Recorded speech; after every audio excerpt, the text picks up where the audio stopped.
for those starting out on YouTube or growing smaller channels, so two-part, what do you think work for you guys that you haven't already mentioned? We mentioned transparency, we mentioned like a few things, but what worked for you that you haven't mentioned? And what advice do you have for those sort of like starting their own channel, like growing like small channels, which might actually be harder than starting a channel sometimes?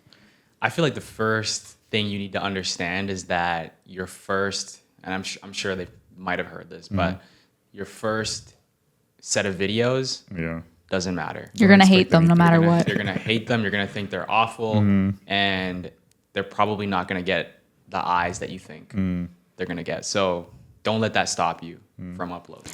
And then the other thing too is like, unless you get lucky, you're not going to have a burst of growth early on. So you need to keep building your community as you go. Small amount of subscribers or views can still have a very engaged community. So keep that engagement, keep it going throughout. That's something for us. We really learned that's important. Like whenever we've stopped engaging, which hasn't happened lately, but early on, you kind of lose those people. You want to keep them on your journey and just keep going. Again, go put stuff out, even if you feel like you hate it. You'll make small changes over time and just don't stop. You'll regret it more if you stop. The idea of vanity metrics is a really big one. So vanity metrics being, yes, it would be amazing to have like 100K subscribers, whatever, 1 million. But ultimately, the engagement that's below that is far more important than the actual vanity of this big number.